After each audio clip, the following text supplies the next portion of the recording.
Hello, everyone. Welcome to another class. And this time I have brought in a very important topic for my class 12th grade students.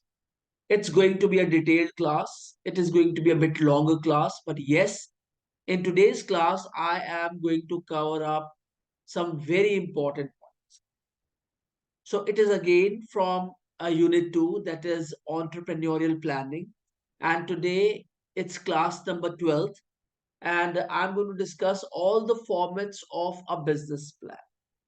This is something very, very important, and again from the perspective of examination, it's an important class. So I'm going to discuss all the formats of a business plan today, and please pay attention on each and every part. And I have provided you a rigorous practice section at the end of the class.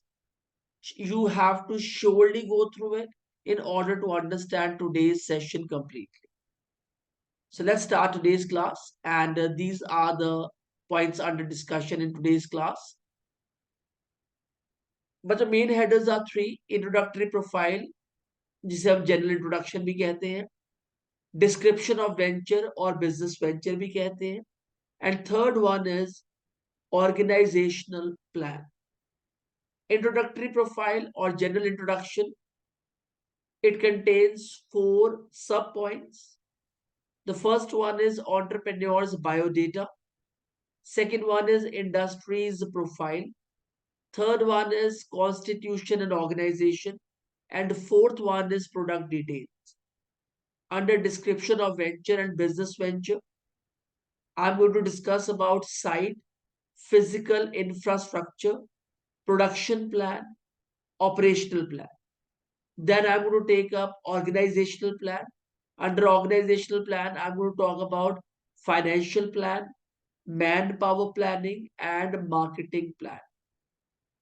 तो बच्चों, जब भी term business plan आपके सामने आए या आपको इसके ऊपर कुछ डिस्कशन करनी हो, तो please take it very very seriously, because it is a vision of an entrepreneur, जहां पर उसका बायोडेटा, किस इंडस्ट्री में वो काम कर रहा है, इंडस्ट्री की प्रोफाइल, कॉन्स्टिट्यूशन एंड ऑर्गेनाइजेशन, क्या प्रोडक्ट्स, क्या सर्विसेज वो बना रहा है, उसकी डिटेल्स, क्या साइट है, फिजिकल इंफ्रास्ट्रक्चर है, प्रोडक्शन प्लान क्या है, ऑपरेशंस प्लान क्या है, फिर ऑर्गेनाइजेशन प्लान में, मतलब you need to discuss all the things that are required to run an organisation. इसको आप बहुत लाइटली नहीं ले सकते कि I am submitting a business plan और I am going to discuss a business plan. It requires all these inputs. और ये इसलिए भी इम्पोर्टेंट है क्योंकि ये बहुत डिटेल्ड क्लास है. और आपको पता है कि जब भी हम मेम्ब्रिक्स इंडिया सॉल्यूशन में कोई भी क्लास लेते हैं, we try to provide you each and every point, each and every detail. Now that is what is our quality. That is what is our UVP. That is what is our USP. Are you getting it? So without much ado, let's start today's class. तो पहले pointer पर बात कर लेते हैं बच्चों. जो पहला पॉइंटर है वो है इंट्रोडक्टरी प्रोफाइल और general introduction. This section serves as the title or cover page of the business plan, providing a concise overview of its contents. It includes the following general information. तो बच्चों, जब भी आप business plan को पढ़ेंगे या उसे क्रिएट करेंगे, ये एग्जामिनेशन में जब आप आंसर्स लिखेंगे, तो जो पहला पॉइंट है वो है कि इंट्रोडक्टरी प्रोफाइल, जिसे हम जनरल इंट्रोडक्शन कहते हैं. इसमें कंसाइज ओवरव्यू दिया जाता है, लिस्ट ऑफ कंटेंट्स दी जाती है, क्योंकि कोई भी चीज वो काम तभी करती है या तो वो प्लानिंग के अंडर बनी हो या फिर वो किसी सिस्टम के अंडर बनी. तो business plan is a very systematic approach of an entrepreneur to justify whatsoever he is going to do in the future with his business. ये एक सिस्टमैटिक अप्रोच है, इसे हैफ हेजर्डली नहीं किया जा सकता. मैं तो ये मानता हूँ जिंदगी के बहुत सारे काम, मतलब 99% काम, बल्कि मैं तो ये कहता हूँ 100% काम को आप हैफिजर्डली नहीं कर सकते। You require a system for that. Step 1, step 2, step 3, step 4, step 5 and so on. और उसी से आती है क्लैरिटी। तो जो पहला पॉइंट होगा बिजनेस प्लान का, वो होगी इंट्रोडक्टरी प्रोफाइल। क्या होगी? Introductory profile.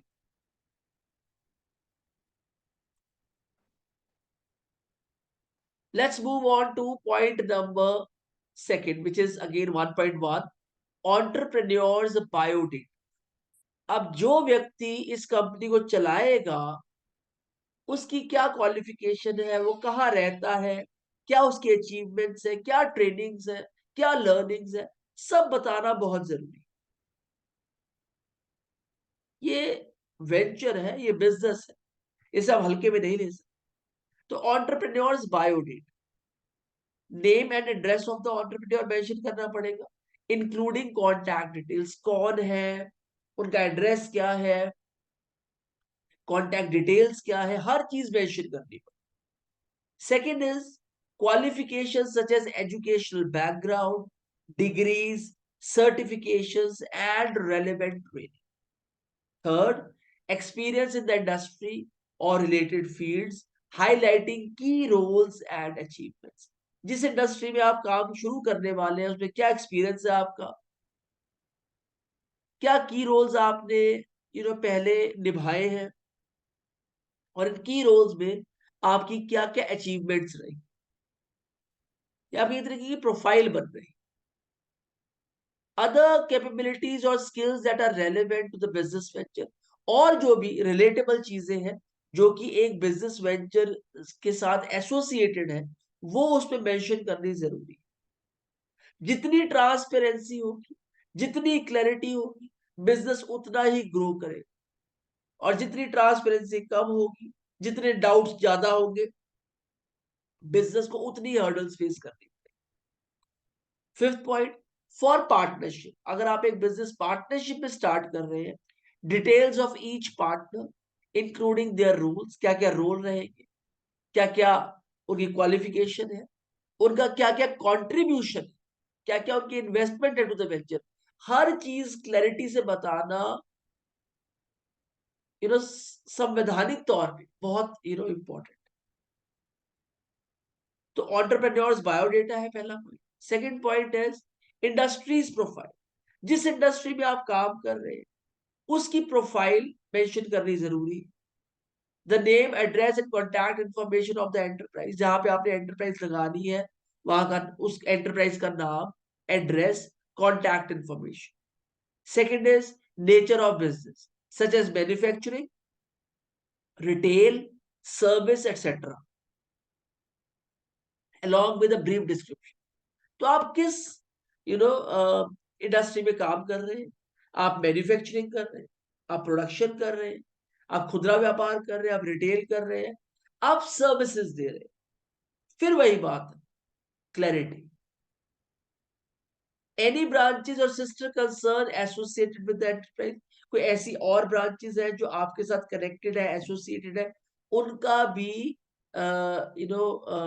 Description is important. की market segments and target audience for products और सर्विसेज, आप किस सेगमेंट को टारगेट कर रहे हैं, किस स्पेसिफिक सेगमेंट को टारगेट कर रहे हैं, middle class, higher middle class, lower middle class, उस सेगमेंट का बताना आपको जरूरी है। And who are going to be the target audience for your customers, for your products and service. अब आप ऑब्जर्व कीजिए, बहुत सारे लोग बिजनेस स्टार्ट तो कर लेते हैं, उन्हें यही नहीं पता होता कि उनके बिजनेस के टारगेट कस्टमर्स कौन से। तो ऐसे में क्या होता है, वो अंधेरे में बिजनेस करते रहते हैं, और फिर एक दिन कहते हैं पता नहीं बिजनेस चल नहीं रहा है। Fifth point, potential opportunities and challenges in the industry. इतना कमाल का पॉइंट है ना, मतलब समटाइम्स मेंटली आई स्ट्रॉन्ग। मैं अगर इसको कहूं कि इस पॉइंट पर आपने बहुत ही फोकस करना है, भाई पॉसिबल अपॉर्चुनिटीज इस काम में आपके पास क्या क्या है, किसी भी बिजनेस में एक ही प्रकार की अपॉर्चुनिटीज नहीं हो सकती, पॉसिबल अपॉर्चुनिटीज।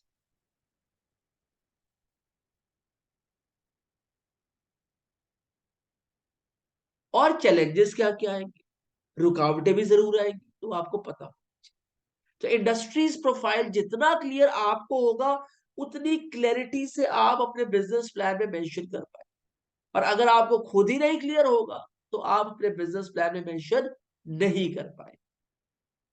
तो बात मुद्दे की यह है कि इंडस्ट्रीज प्लान और entrepreneurs biodata is very important. Let's move on to the third point, constitution and organisation. Legal structure of the enterprise such as sole proprietorship, partnership और कॉर्पोरेशन। आप किस फॉर्मेट में ऑर्गेनाइजेशन चलाना चाहते, प्रोप्राइटरशिप है, partnership है, corporation है, वो मेंशन करना बहुत जरूरी है।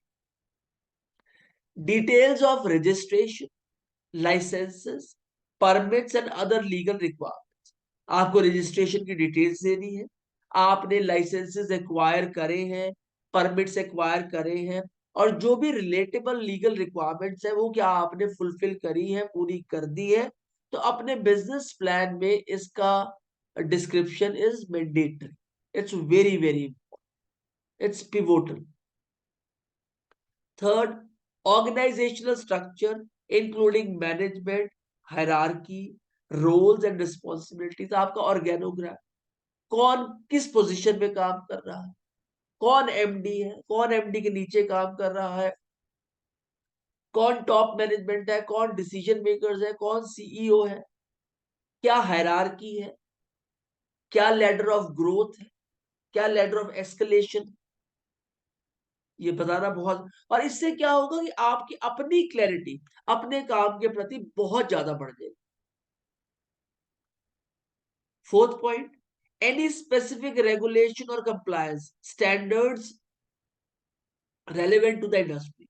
और कोई स्पेसिफिक रेगुलेशन या कोई कंप्लायंस जो कि स्टैंडर्ड हो आपकी रिलेटेड इंडस्ट्री का, जो आपने फॉलो करना हो, उसका भी इसमें डिस्क्रिप्शन बहुत इंपॉर्टेंट। तो कॉन्स्टिट्यूशन एंड ऑर्गेनाइजेशन में 4 पॉइंट्स हैं क्या। Let's move on to the next point, product details. मैं तो ये कह रहा हूं कि मेरे को आपको पढ़ाते पढ़ाते ना एक बहुत ही क्लैरिटी और यू नो विशनरी वाइब्स आ रही है। मतलब आगे मुझे ऐसा लग रहा है सब कुछ क्लियर होता जा रहा है। और मुझे ऐसे लगता है कि failing to plan and planning to fail you know justifies here. अब आपने प्रोडक्ट डिटेल्स बता दिया, explanation of the products or services offered, its features, benefits and USPs, unique selling points। तो क्या आप प्रोडक्ट बना रहे हैं, क्या आप सर्विसेज दे रहे हैं, उनके क्या फीचर्स हैं, उनसे होने वाले बेनिफिट्स क्या है, और आपकी प्रोडक्ट के यूएसपीज क्या है, यूनिक सेलिंग पॉइंट्स। फिर क्या चीज है जो आपके प्रोडक्ट को यूनिक बनाती है औरों से। कई का प्रोडक्ट बहुत ड्यूरेबल होता है, बट उसका प्राइस बहुत कम होता है। आपने सत्यव्रता दे के केस स्टडी में पढ़ा होगा कि उनका जूता ऐसा है कि दादा खरीदे पोता भरते, कि आपके ग्रैंडफादर ने जूता लिया होगा और आप तोड़ोगे जूता नहीं टूटेगा, and it is very accurately price. मैं उनके स्टोर पे गया हुआ हूं, तो ये उनका यूएसपी है। सेकंड, रेंज ऑफ प्रोडक्ट्स और सर्विसेज। क्या आपके प्रोडक्ट की रेंज है, किस रेंज पर आप काम कर रहे हैं, कितनी वेराइटीज है आपके प्रोडक्ट, ये किस में मेंशन करना है, बिजनेस प्लान। और किस किस लेवल की सर्विसेज आप प्रोवाइड कर, इफ एप्लीकेबल। अगर एप्लीकेबल है आपके काम के अनुसार तो आपने उसमें मेंशन जरूर करना, इंक्लूडिंग वेरिएशंस और कस्टमाइजेशन ऑप्शन। और अगर कोई वेरिएशंस है वो भी मेंशन करना है। और कहीं पर आपने किसी एक ही प्रोडक्ट को कस्टमाइज किया हुआ है कि जैसा कस्टमर चाहे आप वैसा भी बना के दे सकते हैं, तो वो भी मेंशन करना जरूरी है, ताकि आपका प्रोडक्ट क्या है, वो क्या बेनिफिट्स दे रहा है, and how it is making a customers life easy, वो पता होना बहुत जरूरी। Third, design aspects and set the product apart from the competitors. आप किस तरीके से उसे डिजाइन करते हैं और कैसे आपका प्रोडक्ट आपके कंटेंडर से, कॉम्पिटिटर से माइल्स अपार्ट, बहुत अच्छा प्रोडक्ट है, ये आप मानते हैं। पर सबसे पहले आपका मानना बहुत जरूरी है, फिर कस्टमर और पब्लिक माने। Fourth point, utility and value proposition of the product service to customers. अब आपके प्रोडक्ट का यूसेज क्या है, यूटिलिटी क्या है, क्या वैल्यू वो कस्टमर की लाइफ में ऐड कर रहा है, पता होना बहुत जरूरी है। अब ये नहीं कह सकते मेरा प्रोडक्ट तो सबसे अच्छा है। कैसे अच्छा है, वो क्या ऐसा कर रहा है कि आपके कस्टमर की जिंदगी आपके प्रोडक्ट से आसान हो रही है, how it is proving itself useful to the customers, that's very very important. Potential market demands and customer preferences, और क्या जो आप प्रोडक्ट बना रहे हैं उसकी पॉसिबल मार्केट डिमांड्स है तो बहुत अच्छा है, नहीं है तो पता होना चाहिए क्यों नहीं है। अब ये नहीं कह सकते मेरा दिल कर रहा है कि इस प्रोडक्ट की डिमांड है तो होनी चाहिए, ऐसा नहीं होता। और कस्टमर क्या प्रेफर करता है, क्या कस्टमर यही प्रोडक्ट प्रेफर करता है या इससे बेटर प्रोडक्ट प्रेफर करता है या इससे डिफरेंट प्रोडक्ट प्रेफर करता है, उसकी नॉलेज अगर आपको है तो आप बिजनेस प्लान में मेंशन जरूर करें। तो इससे क्या होगा, बिजनेस प्लान एक्चुअली आप ही के काम का प्लान है, जिसके बेसिस पर आप एंजल इन्वेस्टर से, अदर इन्वेस्टर से, बैंक से आप लोन्स ले सकते हैं। तो अगर आपको खुद ही क्लैरिटी नहीं है अपने काम की तो बैंक को कैसे क्लैरिटी, ठीक है ना। अंडरस्टैंड टू गेट अंडरस्टूड, पहले तो खुद अंडरस्टैंड करिए कि आप क्या कर रहे हैं, फिर दूसरा अंडरस्टैंड करेगा इस चीज को। तो प्रोडक्ट डिटेल्स भी देनी बहुत जरूरी है। तो इसके बाद हम आएंगे सेकेंड पॉइंट पे, तो मैं ये 4 पॉइंट एक बार फिर से ले लूं। इंट्रोडक्टरी प्रोफाइल, जनरल इंट्रोडक्शन में बात करेंगे entrepreneurs biodata, industries profile, constitution and organisation and product details. अब हम बात करेंगे सेकेंड पॉइंट की तरफ, description of venture and business venture. तो हम वेंचर के डिस्क्रिप्शन पर बात करेंगे और बिजनेस वेंचर पर बात करेंगे इस पॉइंट की। साइट, पहला पॉइंट है site. This section begins with the entrepreneur's mission statement describing the enterprise's size, scope and nature. तो यहां पर entrepreneur अपना मिशन स्टेटमेंट देगा, वो बताएगा कि भैया मेरा मिशन क्या है, मुझे एक्चुअल में करना क्या है।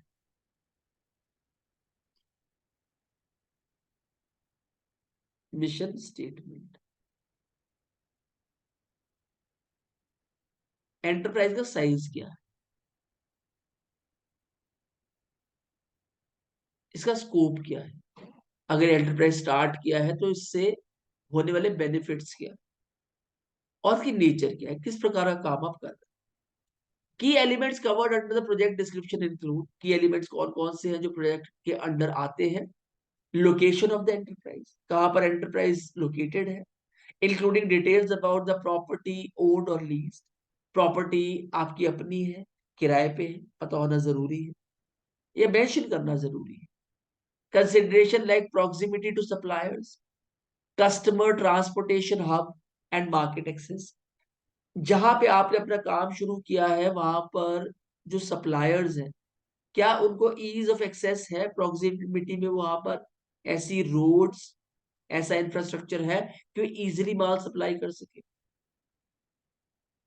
कस्टमर्स क्लाइंट्स इजीली विजिट कर सकते हैं, लॉजिस्टिक्स इजीली मैनेज किया जा सकता है, मार्केट पास में ही है या मार्केट दूसरे शहर में, ऐसा नहीं है कि मार्केट सबकी पास में ही होती है या ट्रांसपोर्टेशन हब सबके पास में ही होते हैं, पर हाँ पता होना जरूरी है कि जहां पे आप काम कर रहे हो उस लोकेशन के आसपास क्या स्थिति है, आप ऐसे नहीं कर सकते, अरे वो जंगल में अपना काम शुरू कर लिया and now you are asking कि आपको जंगल के हिसाब से लोन मिल जाए, तो ऐसा नहीं होता। तो जो जो पैसा इन्वेस्ट करेगा उसे ये भी तो देखना है ना मेरा पैसा वापस कब तक आएगा। वो आपके ट्रायल एंड एरर पर पैसा नहीं इन्वेस्ट करेगा। तो बिजनेस प्लान में साइट की डिस्क्रिप्शन में ये चीजें मेंशन करना अनिवार्य है। फोर्थ पॉइंट, नेसेसरी अप्रूवल्स, फिर वही है परमिट्स है, लाइसेंस है रिलेटेड टू लोकेशन, वो इंपॉर्टेंट है। Infrastructure requirement such as facilities, utilities and amenities, तो जहां पे आप कंस्ट्रक्शन कर पाए, जहां पे इलेक्ट्रिसिटी हो, वाटर सप्लाई हो, सीवेज हो, प्लांटेशन आप कर सके, तो ये सब चीजें होनी चाहिए जहां पर आप अपना साइट अपनी स्टार्ट करेंगे। एनवायरमेंटल फैक्टर्स और consideration affecting the site selection, तो जहां पे आप साइट सिलेक्ट कर रहे हो वहां पर गवर्नमेंट के नॉर्म्स लग रहे हैं नहीं लग रहे हैं, ऐसा एरिया है वेयर गवर्नमेंट की पास कॉलोनी है, वहां पे हर infrastructure is under the scan of the government, या फिर आपने एक ऐसा एरिया ले लिया जहां पर नो वन इज बॉदर्ड और आपने अपना काम स्टार्ट कर लिया, तो बताना बहुत जरूरी। लोग स्टार्ट ऐसे भी करते हैं पर बिजनेस प्लान में बताना बहुत जरूरी। तो ये तो बात हुई साइट की। Physical infrastructure, sources of raw material including suppliers, procurement methods and supply chain logistics, आपने रॉ मटेरियल कहां से प्रोक्योर करना है, क्या क्या सोर्सेज है उसके, सप्लायर्स कौन कौन से हैं, कौन कौन से होने वाले, प्रोक्योरमेंट मेथड्स क्या है, आप सप्लाई चेन कैसे चलेगा, लॉजिस्टिक्स कैसे चले, अब कहाँ से रॉ मटेरियल लाएंगे, कहाँ पे उसको आप फिनिश प्रोडक्ट्स पे कन्वर्ट करेंगे, कहाँ से आप फिनिश प्रोडक्ट्स, आपका जो डिस्ट्रीब्यूशन सेंटर है वहां पर आप रखेंगे, फिर वहां से वो डिस्ट्रीब्यूट होगा अक्रॉस द कंट्री या across one part of the country, फिर एक और डिस्ट्रीब्यूशन सेंटर है वहां से दूसरे पार्ट ऑफ द कंट्री में, लाइक वाइज फिजिकल इंफ्रास्ट्रक्चर को मेंशन करना जरूरी है। लेबर रिक्वायरमेंट, कितनी आपको मैन पावर चाहिए, कितनी आपको लेबर चाहिए, क्या क्या स्किल्स नीडेड है इस काम को चलाने के लिए। मतलब बच्चों ये क्या है, it is opening of a jigsaw puzzle that you are about to move into. ये कितना ब्यूटीफुल कॉन्सेप्ट है कि आपने जिन लोगों को अपने लिए रखना है उनके लिए क्या क्या स्किल्स हैं, कितनी मैन पावर चाहिए। आप ऐसे नहीं कह सकते मुझे 50 लोग चाहिए, और भैया हो सकता है आपको 100 ही चाहिए हो, या हो सकता है आपको 30 ही चाहिए हो। तो आपको लेबर रिक्वायरमेंट, स्किल्स क्या क्या नीडेड है, उसके बाद काम को चलाने की स्ट्रेटजीज क्या, सॉरी रिक्रूटमेंट स्ट्रेटजीज क्या है, आप कैसे लोग रिक्रूट करें। आप हाईली स्किल्ड लोग हायर करेंगे, सेमी स्किल्ड करेंगे, या लो स्किल्स के साथ भी काम चल सकता है। तो you need to understand that workforce training plans, और जो वर्कफोर्स है उसको टाइम टू टाइम ट्रेन करना इज वेरी इंपॉर्टेंट, नहीं तो ये आपका नुकसान का सबब बन जाएगा। तो ये बताना बहुत जरूरी है कि भैया आप कब कब 2 2 3 3 4 4 5 5 6 6 महीने बाद अपनी टीम की लर्निंग को रिफ्रेश करेंगे। मैं बहुत सारी कंपनीज ऐसी देखता हूँ, क्योंकि मैं रेगुलर विजिटर हूँ, मैं बहुत सारी कंपनीज ऐसी देखता हूँ जो डूबती डूबती जा रही है, but they are not focusing on workforce training plan. सब कुछ चेंज हो रहा है ना। पहले हम नॉर्मल पानी पिया करते थे, आजकल हम आरओ का पानी पीते हैं, डेली हर घर में लगा हुआ है। पहले हम यू नो स्क्रीन पे लिखने के लिए भी do not have any output device, but आज आउटपुट डिवाइस है जिससे हम लिखते हैं। हर चीज बदल रही है। पहले गाड़ियां सिर्फ पेट्रोल डीजल पे चलती, फिर सीएनजी पे चली, फिर ईवी पे चली, अब सुनने में आ रहा है हाइड्रोजन कार्स भी आ रही है। इसी प्रकार जो भी एम्प्लॉयज है उनकी skills upgradation is very very, you can not ignore it at any point in time. Third point, utilities like power, water, fuel, telecommunications and their availability and reliability, कितना इंपॉर्टेंट है। पावर, इलेक्ट्रिसिटी, वाटर, उसके बाद fuel है, telephone है, internet है, intranet है, इनकी availability और इनकी रिलायबिलिटी। आप एक ऐसी कंपनी में काम कर रहे हैं जहां हर 2-2 घंटे बाद लाइट जा रही है, जहां पे पानी का कनेक्शन का प्रॉब्लम है, तो आप खुद ही समझ जाएंगे what sort of company the person is running. ये बेसिक रिक्वायरमेंट्स। और आपने किस में मेंशन करनी है? अपने बिजनेस प्लान के अंदर एनवायरमेंटल सस्टेनेबिलिटी मेजर्स। आपका एनवायरमेंट, जो भी आप काम कर रहे हो, उस एनवायरमेंट को सपोर्ट करना चाहिए। वेस्ट मैनेजमेंट, वेस्ट को आप कैसे मैनेज करेंगे, पोल्यूशन कंट्रोल कैसे करेंगे, ग्रीन प्रैक्टिसेस कैसे करेंगे, कार्बन फुटप्रिंट तो नहीं आ रहे आपके काम से, एनवायरमेंट को नुकसान तो नहीं पहुंच रहा है। अगर आपकी कंपनी से वेस्ट निकल रहा है तो आप वेस्ट को मैनेज करने के भी तरीके अपनाएंगे। ये सब आपने कहा मेंशन करना है अपने बिजनेस प्लान के अंदर। Equipment, machinery, technology, tools and software necessary for operations. क्या क्या इक्विपमेंट्स आपको चाहिए, किस प्रकार की मशीनरी चाहिए, क्या technology, how old, how new you require, what are the frameworks, tools you require, और software necessary for the operation. तो आप ये देख लीजिए, ये tiniest details, every little thing is important. If it is important, is it really little? हर छोटी छोटी चीज इंपॉर्टेंट है, और अगर वो इंपॉर्टेंट है तो क्या वो छोटी चीज है? नहीं, वो छोटी चीज नहीं। Are you getting it? Production plan पर बात करें। अब आप प्रोडक्शन करेंगे, उसका प्लान क्या है? आप production process, production processes, workflows, stages, timelines for manufacturing और सर्विस डिलीवरी।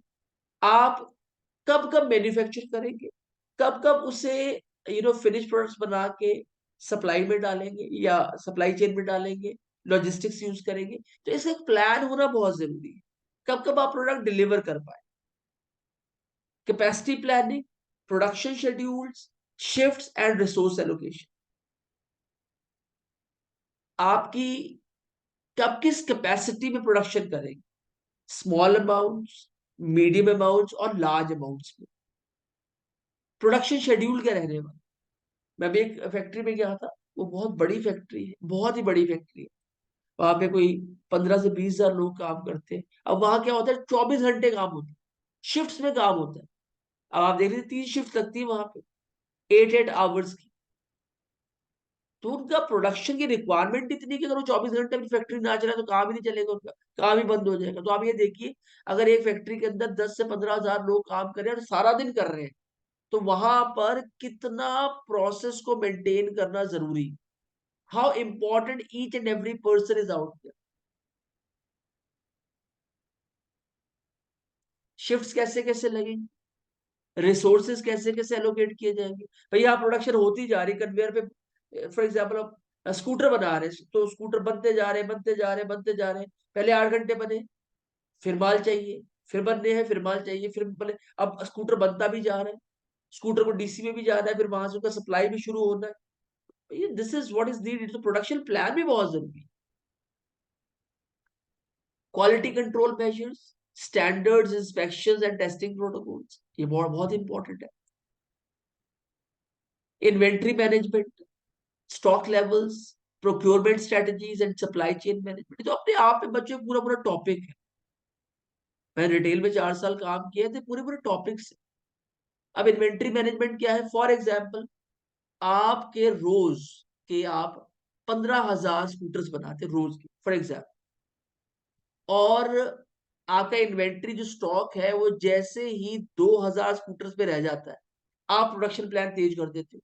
तो इन्वेंट्री मैनेजमेंट बहुत जरूरी है, इन्वेंट्री का पता होना बहुत जरूरी है।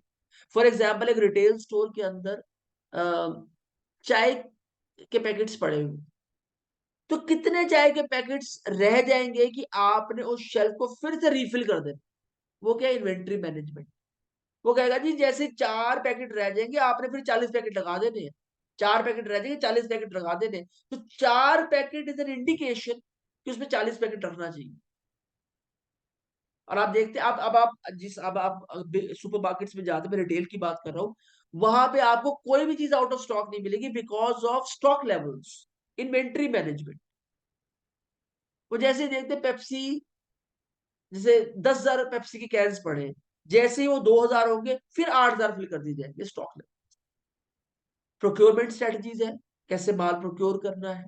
Supply chain management, supply chain management तब भी है जब आप प्रोडक्शन कर रहे हैं, और आप प्रोक्योर करें तभी सप्लाई चेन यूज होगा। कॉन्टिजेंसी प्लान फॉर डिसरप्शन, अब आपका एस्केप प्लान क्या है। कभी ऐसा होता है कि माल अवेलेबल नहीं है, फॉर एग्जाम्पल आप एक स्पेसिफिक ए ब्रांड की चाय पीते, वो माल ही अवेलेबल नहीं है, तो इसमें एस्केप प्लान क्या है। तो आपने उसकी जगह दूसरी चाय डाल दी, तो शेल्फ खाली नहीं होना चाहिए। शेल्फ खाली का मतलब है the company is into problem. आप अपना घर का सोचिए, घर में अगर आपका किचन में चीनी नहीं है, तो जैसे चीनी इतनी जाती है तो मम्मा कहती है चीनी रिप्लेस करो, चीनी और डाल। अब चीनी खाली है, डिब्बा चाय की पत्ती खाली है, तो आप क्या करेंगे, दूसरी, अगर आपके जो आपका ब्रांड अवेलेबल है दूसरी डालने की कोशिश करेंगे। पर अगर वो भरी नहीं जा रही, तो इसका मतलब है कहीं गड़बड़ है। तो इसलिए companies they are do plans of production as contingency plan for disruptions, maintenance schedules. और कई बार जैसे होता है, आप देखिए जब आप रिटेल के अंदर पूरे महीने में काम चल रहा होता है, तो एक स्टॉक टेक लिया जाता है। स्टॉक टेक का मतलब फॉर एग्जांपल आपकी स्टोर में 5 लाख तरीके के प्रोडक्ट्स, और आपकी एक एक्स सेल आई है, और कंपनी की सेल ज्यादा आनी चाहिए, सेल कम आई है, तो ना स्टॉक को काउंट किया जाता है। Maintenance schedules and risk mitigation strategies, ऐसी स्ट्रेटजीज जिससे रिस्क को रिड्यूस किया जाए एट ऑल द लेवल। आज आप देखते हैं, आप किसी भी फैक्ट्री में अच्छी कंपनी में जाएंगे ना, पीपल आर ऑन टोज। लोगों को भी बात सीखनी पड़ेगी कि अगर उन्होंने 21st सेंचुरी में काम करना है, they have to be on toes, because requirements are increasing every now and slowly and gradually it is becoming a very interesting topic. Operation plan, माल बेचना कैसे, detailed work flows, procedures and protocols for day to day operation. Detailed work flows, काम कैसे कैसे होता है उसकी details होनी चाहिए। ये नहीं अपनी गट फीलिंग से काम चल रहा। जो कंपनियों को, मेरी बात आप याद रखिएगा बच्चों, जो कंपनियों को नुकसान पहुंचाते हैं ना लोग, ये वो है जो अपनी गट फीलिंग से काम करते हैं। मुझे ऐसा लगता है तो मैं ऐसा कर लूंगा, मुझे ऐसा लगता है तो मैं ऐसा कर लूंगा। It can never happen, it can never run a show properly. और मैं तो ऐसे बहुत सारे लोगों से मिल भी चुका हूँ जिस प्रकार से काम करते। प्रोसीजर्स हैं, रूल्स एंड रेगुलेशंस है for day to day operation. 9 बजे आना है, 9:30 बजे काम शुरू करना है, जो हेड्स है उन्हें काम प्रोवाइड करना है, फिर 4 घंटे बाद काम को चेक करना है। These are the ways, one of the ways. Coordination among departments, teams and stakeholders, सबको कोऑर्डिनेट होकर काम करना। आप एक बड़ी कंपनी का छोटा सा हिस्सा। मैं एक एग्जांपल लेता हूँ वॉच का। आप क्वार्ट्ज वॉचेस में देखिए, सिंगल की सुई अलग होती है, मिनट की सुई अलग होती है, आवर्स की सुई अलग होती है, and they all coordinate with each other. यही कोऑर्डिनेशन डिपार्टमेंट्स के अमंग भी चाहिए होती है। सेकंड सुई ये नहीं कह सकती मैं थोड़ा तेज चल रही हूँ, पर मैं मिनट की सुई को तेज नहीं चलने दूंगी।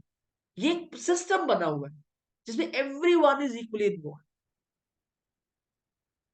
सेफ्टी प्रोटोकॉल्स है, फिर ट्रेनिंग प्रोग्राम्स है, एंड कंप्लायंस विद रेगुलेशंस। आपने काम इस प्रकार से करना है कि ना आपको नुकसान हो, ना लोगों को नुकसान हो, ना ऑर्गेनाइजेशन को नुकसान हो। उसके लिए आपको रेगुलर ट्रेनिंग्स करनी, कंप्लायंस विद रेगुलेशंस, जो भी रूल्स एंड रेगुलेशंस है उनको फॉलो करना है आपने। Maintenance schedules, equipment upkeep and asset management. Maintenance करनी है अपने काम की, जो भी चीजें हैं। Cleanliness is very important, clarity is very important, house keeping department is very important. Equipments है, खराब हो गए हैं, replace them, upkeep them. Asset management, जो भी एसेट्स है उनको मैनेज करना है, मेंटेन करना है। आपको पता है cleanliness is also a sort of maintenance. मैं कल एक शॉप में गया and I was talking to the owner of the shop. तो मैंने उन्हें कहा कि if you want to increase your sales, retail store था, तो मैंने कहा आपने दिन में आधा घंटा वो निकालना है जब आपका स्टोर बंद हो और बाहर लिखा हो क्लीनलीनेस इज गोइंग ऑन, सफाई का काम चल रहा है, आधे घंटे का टाइम आपको देना पड़ेगा। उसको बात एकदम क्लिक करेंगे, अरे यार कमाल की बात। मेरा कस्टमर वेट करेगा आपका, आपके लिए लाइन लगाकर खड़ा होगा। इससे राधर देन आप सारा माल पे यू नो धूल जमी हुई और आप माल बेच रहे हो। बहुत इंपॉर्टेंट है समझना बच्चों इसको। Fifth is communication channels, reporting structures and performance monitoring system. Communication proper होना चाहिए, मिसकम्युनिकेशन कम से कम, मैं तो कहता बिल्कुल ही ना। रिपोर्टिंग स्ट्रक्चर प्रॉपर, एक दूसरे को रिपोर्ट करना आना चाहिए, सीखना चाहिए, नहीं आता है। जब आप when you pass out from a college, it doesn't mean you got a degree, you know everything about an organization. So what you have to do, you have to understand how to report to people and performance monitoring system. Performance क्यों आ रही है ये भी पता होना चाहिए, और performance क्यों नहीं आ रही है ये भी पता होना चाहिए। हम बात कर रहे हैं बच्चों बिजनेस प्लान। तो बिजनेस प्लान का एक और पार्ट है, दैट इज ऑर्गेनाइजेशनल प्लान। अब हम ऑर्गेनाइजेशनल प्लान की बात कर, सॉरी ऑपरेशनल प्लान। अब हम ऑर्गेनाइजेशनल प्लान की बात करें, दिस इज थर्ड पार्ट। इसमें थोड़े डिटेल्स भी ली। ऑर्गेनाइजेशनल प्लान क्या है? This section categorises the business into manufacturing, wholesale, retail or service, and describes the proposed ventures form of ownership, sole proprietorship, partnership, cooperatives, etc. तो organisation plan, आप किस प्रकार की ऑर्गेनाइजेशन चला रहे हैं और किस फॉर्मेट पे चला रहे हैं। आप प्रोपराइटर हैं, पार्टनर्स हैं, आप कोऑपरेटिव चला रहे हैं, आप होलसेल बिजनेस चला रहे हैं, आप रिटेल चला रहे हैं, आप मैन्युफैक्चरिंग चला रहे हैं, आप क्या चला रहे हैं आपको बताना जरूरी है in a business plan under organizational plan. It include detail about ownership terms, आप ओनर हैं, क्या टर्म्स एंड कंडीशंस है मेंशन करनी जरूरी है। लाइंस ऑफ अथॉरिटी, आप किस पोजीशन पर काम कर रहे हैं मेंशन करना जरूरी है। रोल्स एंड रिस्पॉन्सिबिलिटी, किसके क्या रोल है और क्या उस व्यक्ति की रिस्पॉन्सिबिलिटीज है, ये भी बिजनेस प्लान में मेंशन करना जरूरी। उनका जो मेंबर्स है, stake in the organisation, payment terms and voting rights. तो क्या उनका स्टेक है ऑर्गेनाइजेशन में, किस किस प्रकार से उन्होंने इन्वेस्ट किया हुआ है, कैसे वो पेमेंट्स रिसीव करते हैं, और जब एक बड़ा डिसीजन लेना होता है तो उनकी वोटिंग राइट्स क्या क्या है। हम किसकी बात कर रहे हैं? Organisational plan. अब कुछ और इंपॉर्टेंट पॉइंट्स, ओनरशिप टर्म्स। अब ओनरशिप टर्म्स क्या है? Specify the terms of ownership including equity distribution among partners or shareholders. Describe any voting rights associated with ownership and shares. Ownership shares. अब देखिए बच्चों, पहले हम ओनरशिप टर्म्स की बात कर लेते हैं। इसमें टर्म्स ऑफ ओनरशिप बताई जाती है, क्या क्या टर्म्स है, और इक्विटी डिस्ट्रीब्यूशन बताया जाता है, जो जो कंपनी को फायदा होगा उसे कैसे डिस्ट्रीब्यूट किया जाएगा। अब आप देखिए, मैंने यहाँ पे एक रेफरेंस पॉइंट दिया है। Equity distribution refers to the allocation of ownership shares or equity in a company among its owners or stakeholders. जो भी प्रॉफिट होता है वो इक्वली सब में अकॉर्डिंग टू देयर इन्वेस्टमेंट बांट दिया जाता है। This process determines who owns what percentage of the company and how the ownership rights are distributed. Equity distribution is typically based on various factors such as initial investments, contribution to the company's growth, roles and responsibilities, and agreements among the stakeholders. तो ये pointer, ये reference point है बच्चों। आपको पता है कि जहां जहां टफ पॉइंट्स आते हैं तो we always give a reference points. Lines of authority, clearly define the hierarchy and reporting structure with in the organisation. कौन किस पोजीशन पे है, कौन किसको रिपोर्ट कर रहा है, ये पता होना बहुत जरूरी।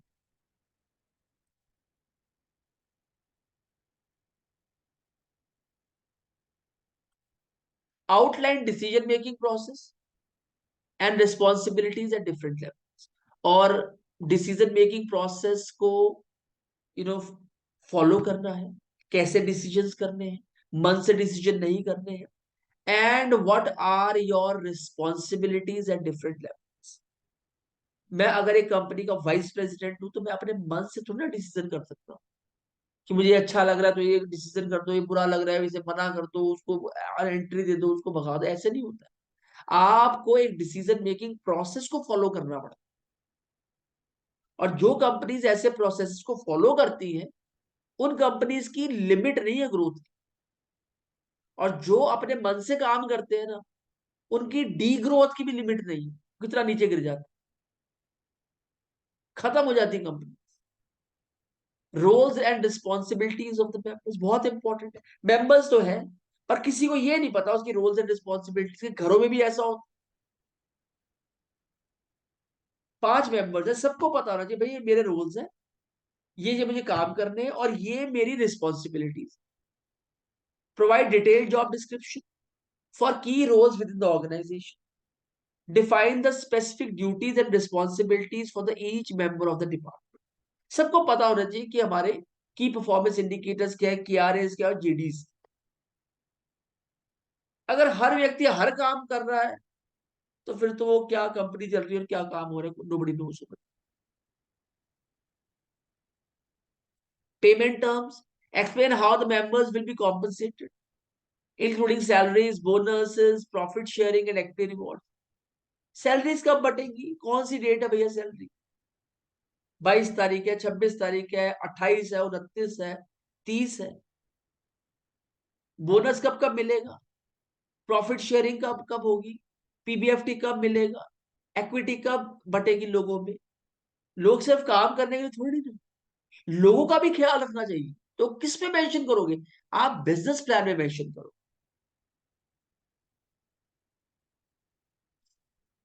Detail payment schedules, methods and performance based incentives.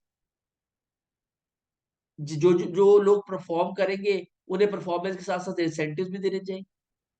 कब कब दोगे बताओ। Voting rights, specify the voting rights of different stakeholders based on their ownership और पोजीशन विद द ऑर्गेनाइजेशन। जब बड़े बड़े डिसीजन मेकिंग लिए जाएंगे तो कौन वोट कर सकता है, कौन अपना वोट डाल सकता है, वो कब कैसे डिसाइड होगा, according to their roles and their responsibility. Describe the process for decision making and voting on major strategic matters। और ये प्रोसेस ही पता होना चाहिए कि डिसीजन मेकिंग और वोटिंग मेजर स्ट्रेटेजिक मैटर्स में कैसे कैसे की जाए। ये ऑर्गेनाइजेशन है, इसको ऐसे ही चलाया जाता है। ये मन से नहीं चलती, ये दिमाग से चलती है। Financial plan, the financial plan outlines the financial requirement, sources of funding, पैसा कहां से आएगा, रेवेन्यू प्रोजेक्शन, पैसा कैसे कमाया जाएगा, कॉस्ट कितना पैसा लगेगा, प्रॉफिट्स कितनी अर्निंग होगी, कैश फ्लो डायनेमिक्स कितना बिजनेस में से जाएगा और कितना बिजनेस में आएगा, ब्रेक इवन एनालिसिस कब हम नो प्रॉफिट नो लॉस पर रीच करेंगे, economic and social variables and components such as investment decisions, financing decisions, income statements, cash flow statements and balance sheets. तो ये सब चीजें कोलैबोरेटिवली फाइनेंशियल प्लान को बताती है कि आपका कैश फ्लो डायनेमिक्स पता होना चाहिए, कॉस्ट पता होना चाहिए, इन्वेस्टमेंट पता होना चाहिए, प्रॉफिट्स पता होने चाहिए। You need to know everything, you need to know everything. So financial plan के ऊपर बात कर लेते हैं। Revenue projections, cost and profits, cash flow dynamics, break even analysis, economic and social variables. Revenue projections क्या है, include detailed revenue forecast for the next 3 to 5 years, broken down by product, services and market segments। तो बच्चों जो revenue projections है वो ये है कि आने वाले कुछ समय में, 6 महीने में, 9 महीने में, 1 साल के अंदर रेवेन्यू फोरकास्ट क्या रहने वाला। Cost and profits, provide a comprehensive breakdown of all the costs involved in operations, including fixed cost, variable cost, and overhead expenses।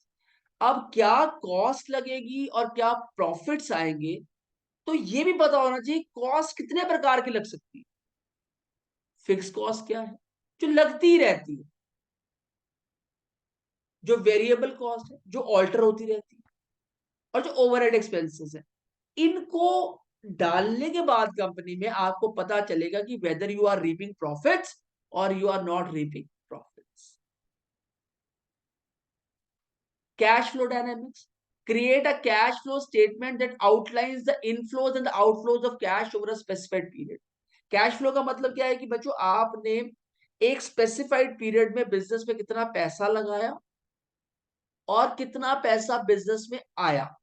For example आपने बिजनेस में 10 लाख रुपया लगाया और जो पैसा मार्केट से आया वो आया आपको 13.5 लाख, तो आपने 3.5 लाख का प्रॉफिट किया, तो कैश फ्लो कितना हो गया आपका, टोटल 23 लाख रुपया होगा, जिसमें 3.5 लाख आपका प्रॉफिट है। 10 लाख आपने लगाया, 13 लाख आपका मार्केट से आया 13.5 लाख रुपया, और 3.5 लाख रुपया आपका प्रॉफिट। ब्रेक इवन एनालिसिस आपको पता है, conduct a break even analysis to determine the levels of sales or revenue needed to cover all cost। तो क्या कितना सेल्स होना चाहिए, कितनी रेवेन्यू जनरेशन होनी चाहिए to cover all the cost to start generating profits. Use break even analysis to assess the feasibility and profitability of the venture. तो इससे आपको ये पता चलेगा कि आप कितनी जल्दी आप ब्रेक इवन एनालिसिस पर पहुंच जाएंगे, और इससे ये पता चलेगा कि आपके बिजनेस में कि क्या पॉसिबिलिटीज है और क्या प्रॉफिटेबिलिटी है आपके venture. Economic and social variables. Consider the economic and social variables of your business, such as job creation, environmental sustainability, community development, etc। तो बच्चों जब भी कई बार ऐसा होता है आपको एक स्पेसिफिक पॉइंट को पूछ लिया जाता है in financial plan, write a short note on economic and social variables. तो when you are starting it from me you get all the input. तो आप ये सारे पॉइंट जो राइट हैंड साइड पे दिए you have to write these points. Highlight any social responsibility initiatives or contribution to the local economy the company is doing falls under economic and social variables। आप बताएंगे कि आपके काम का economic और social impact क्या है सोसाइटी, आपने कितनी जॉब्स जनरेट कर, आपने एनवायरनमेंट को कैसे फायदा पहुंचाया, आपने कम्युनिटी को कैसे सपोर्ट किया। तो ये सब चीजें आते हैं इकोनॉमिक एंड सोशल वेरिएबल्स। ये किसका पार्ट है, ये पार्ट है फाइनेंशियल प्लान।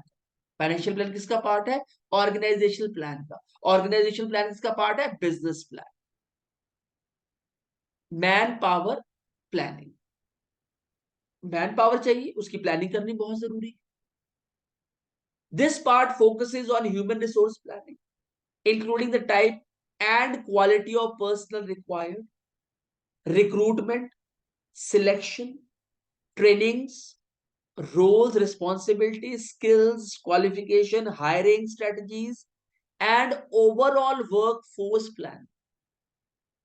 क्या बात, आप अगर इतनी शिद्दत से, इतने धैर्य से अगर आप मैन पावर को शॉर्टलिस्ट करेंगे, तो मैं एश्योर करता हूं कि ये आपका विनिंग स्प्री होगा, विनिंग स्ट्रेटजी होगी। कि लोगों को हायर करने से पहले ये आपने कंप्लीटली टेस्ट कर लेना है कि लोगों की क्वालिटी क्या है, उनको प्रॉपर ट्रेनिंग्स दी जाए, उनके रोल्स एंड रिस्पॉन्सिबिलिटीज बताई जाए, स्किल्स को एक्सेस किया जाए, क्वालिफिकेशन को एक्सेस किया जाए, और ये भी चेक किया जाए कि उनका जो वर्किंग एटीट्यूड है वो कंपनी के विजन के साथ मैच करता भी है या नहीं करता। इसे कहते हैं वर्कफोर्स प्लान। अब इसमें भी कई तरीके, hiring strategies and training and development है, वर्कफोर्स प्लानिंग है, roles and responsibilities and skills and qualification. पहले हायरिंग स्ट्रेटजीज ले लेते हैं। Outline the strategies for recruiting and retaining talent. ऐसी स्ट्रेटजीज बनाई जाए कि अच्छे लोग अंदर आए और अच्छे लोग रिटेन, इंक्लूडिंग सोर्सिंग मेथड्स, कहां से लोगों को सोर्स करना है, recruitment channels, and employer branding efforts. आप जिस प्रकार से ब्रांडिंग करते हैं उसी प्रकार के लोग आपके पास आना शुरू हो जाते हैं, और ओवरऑल आपकी जो मार्केट वैल्यू होती है उस प्रकार से लोग आपकी कंपनी में आना चाहते हैं।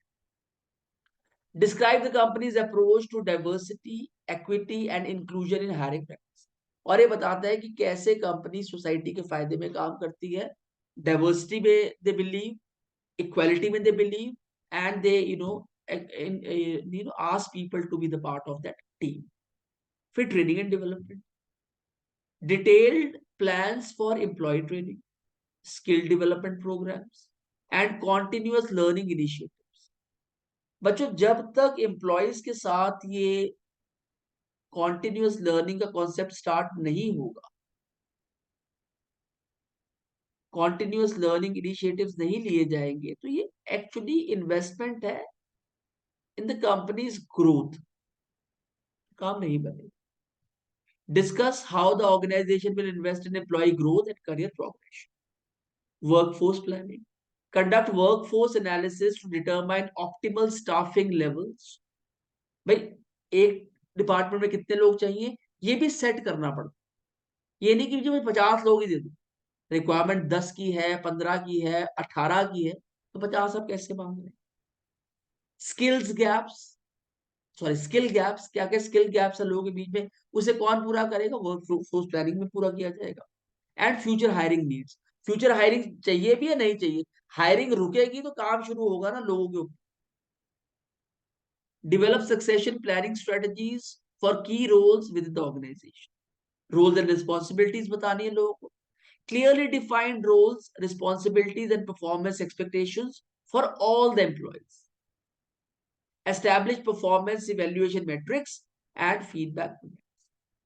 Skills and qualifications, identify the specific skills, qualifications and competencies required for different positions within the organization, ensure alignment between job requirements and employee capabilities। तो क्या क्या जॉब की रिक्वायरमेंट है उसी हिसाब से लोगों की स्किल्स होनी चाहिए, क्वालिफिकेशन होनी चाहिए, एक्सपीरियंसेस होने चाहिए, और ये क्या इंश्योर करता है, अलाइनमेंट बिटवीन जॉब रिक्वायरमेंट्स, कि जॉब की क्या रिक्वायरमेंट्स हैं और एम्प्लॉय की क्या capabilities.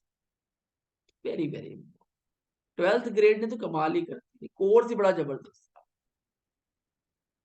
Marketing, if you can not market your product that means you do not believe on your product. So I believe this is the last part of the session, marketing plan. Otherwise बच्चों it is going to be a longer class, तो मैंने इस पे notes बनाए हैं, this is what I am sharing. Marketing plan क्या है, ये प्लान किसका है, ऑर्गेनाइजेशन प्लान के अंडर फॉल होता है, and organisational plan falls under the business plan. The marketing plan details the market condition, distribution strategies, pricing, promotion, target market identification, SWOT analysis, goals, marketing strategy, implementation, monitoring, product price promotion, place and strategy. 4 P's of marketing. SWOT analysis, distribution strategies, pricing strategies, promotion strategies, target market क्या उसको identify कर। हर चीज में ना बच्चों एक system लगा, हर चीज एक टूल की तरह यूज की जाती है। Its aim is to achieve marketing objectives and enhance the enterprise market presence and profitability. जो दिखता है वो बिकता है, दिखेगा वही जिसे अपने ऊपर विश्वास।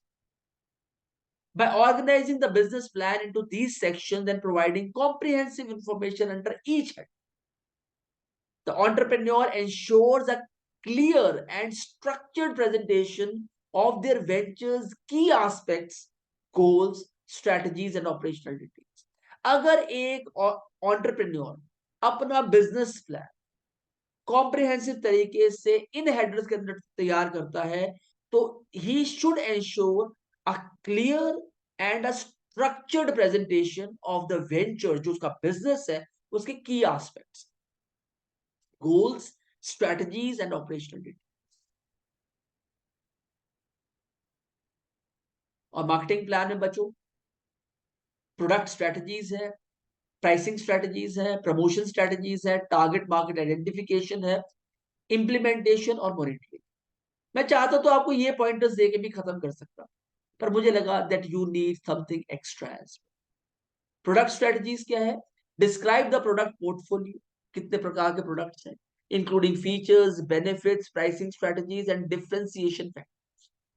Outline plans for product development, ऐसा प्लान बनाइए कि प्रोडक्ट को बारी बारी समय समय पर आप इंप्रूव कर सकें। Enhancement and life cycle management, एक किसी प्रोडक्ट की पीएलसी होती है, प्रोडक्ट लाइफ साइकिल, जो development, introduction, growth, maturity and saturation, इस प्रकार से दिया जाता है।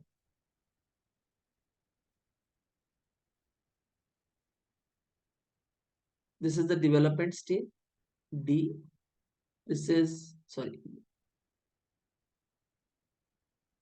just give me a second.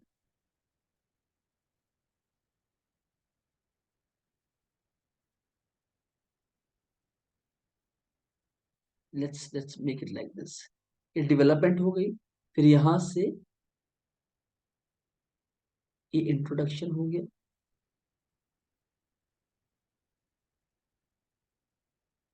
एक ग्रोथ हो गया, ये मैच्योरिटी हो गया, और सैचुरेशन हो गया, और यहां से भी डिक्लाइन स्टार्ट हो।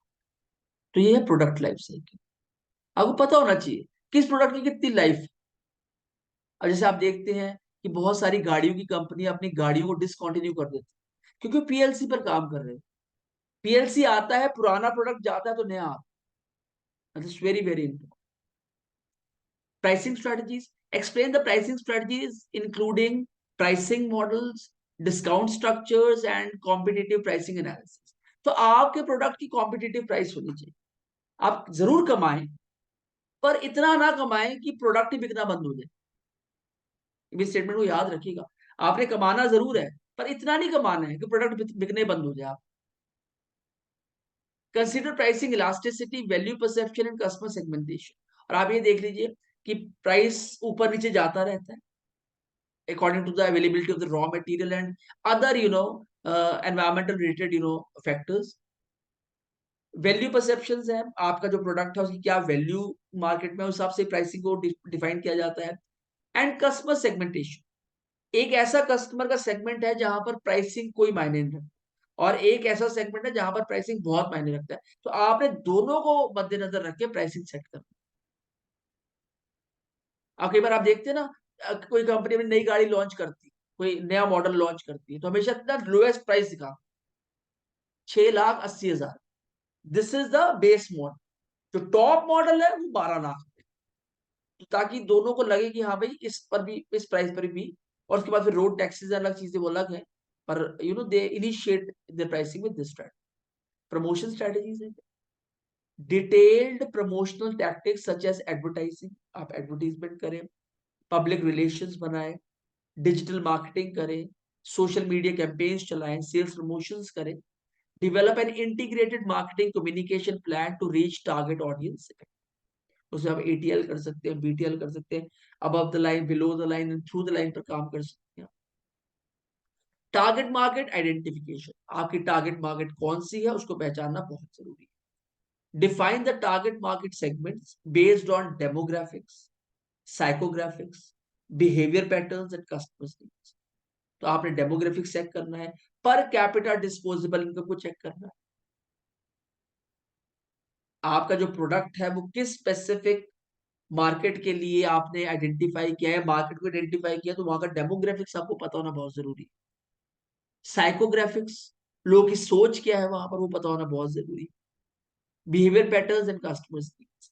कंडक्ट मार्केट रिसर्च, आपको मार्केट रिसर्च कंडक्ट करना चाहिए टू अंडरस्टैंड कस्टमर्स प्रेफरेंस, ताकि आपको पता चल सके कि कस्टमर्स क्या प्रेफर करते हैं, ट्रेंड्स क्या है, क्या दौर चल रहा है, एंड कॉम्पिटिटिव लैंडस्केप क्या क्या है। ये पार्ट है मार्केटिंग प्लान का।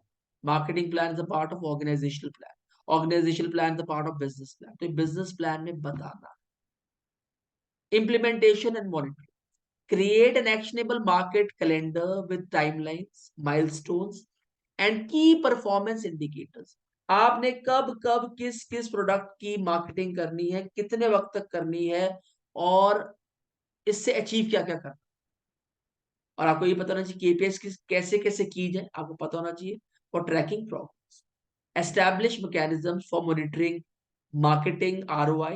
जितना आपने मार्केट में इन्वेस्ट किया उसका रिटर्न आना बहुत जरूरी है. ROI is return on investment. Campaign effectiveness check की जा सकती है. आपने कैंपेन किया मतलब उसको आप ये नहीं कह सकते पैसा इन्वेस्ट कर दिया पैसा गया. नो, क्या उसकी आउटपुट आई. आपने पैसा इन्वेस्ट किया क्या output I and what is the customers feel. आपने इतना कैंपेन किया, प्रोडक्ट लॉन्च किया, क्या कस्टमर्स को पसंद प्रोडक्ट पसंद आया नहीं आया. आया तो क्यों आया, नहीं आया तो क्यों नहीं आया. तो ये क्या है आपकी कैंपेन इफेक्टिवनेस को बता. So, Bacho, with this, we have come to the end of today's class where we have taken three major headers. The first one is in business plan. I'm discussing all the formats of a business plan: introductory profile and general introduction, description of venture or business venture, and organizational plan. Under introductory profile and general introduction, I have covered entrepreneurs' biodata, industries profile, constitution and organization, and products detail. Under description of venture and business venture, I have covered site, physical infrastructure, production plan, and operational plan. And under organizational plan, I have covered financial plan, manpower planning, and marketing plan. So, Bacho, I'm again, summing it up like this. It was a big, part of unit 2, and I have, reduced it to one session so that you can understand my notes, the synopsis that I have, worked out after studying the details from the unit, and this I have brought in for you. और बच्चों, do not forget to take up rigorous practice section. ये आज की synopsis है, 2 pages में आई है synopsis. Vocabulary from the session है, both the means the words are in English and Hindi as well. Top 10 questions from today's session along with answers. Answers भी 2 page में आए हैं. Top 10 objective type questions along with answers. So these are top 10 objective type questions along with answers. True and false statements from the session along with answers, and fill in the blanks from the session along with the answers. So, bacho, if you have reached till here, thank you very much for being the part of Mavericks India Solution. I'm really liking your messages. I'm really liking your inputs that you are giving us as a feedback and feed forward for all of us to create such sessions in future as well. I really appreciate the students, those who are asking their friends to be the part of this mission, wherein we are teaching entrepreneurship to all our students of 11th and 12th grade so that they can do very well in their examination. पर जो हम भी चाहें तो हम भी छोटे छोटे वीडियोस बना के आपको आइडियाज दे सकते हैं, पर हमारा ये मानना है कि किसी भी काम को संपूर्ण करने के लिए उसकी डिटेल्स का पता होना बहुत जरूरी है. आप मेरी कोई भी क्लास उठा के देख लीजिए, अभी तक मेरी लगभग 68 क्लासेस आ चुकी है एंटरप्रेन्योरशिप के ऊपर. आप कोई भी क्लास उठा के देख लीजिए, हर क्लास में मैंने पहले से अच्छा पढ़ाया है और इम्प्रूवमेंट लाया. और ये रिग्रेस प्रैक्टिस सेक्शन हमने 3-4 महीने पहले स्टार्ट किया था. शायद पहले स्टार्ट कर लेते तो आपको और बेनिफिट्स होते. आने वाले वक्त में बहुत और एक्टिविटीज लाने वाले हैं हम लोग. And always believe on us, follow us and subscribe one of my move another channel which is Mavericks India Solution, which comes with this logo. आप इसे सर्च करेंगे, you'll find our channel. It's a very useful channel for all of us. So बच्चों, it's a presentation by team Mavericks India Solution, and always remember, with Mavericks India you will always gain. So until we meet next time, bye bye for now. God bless you all. Take care.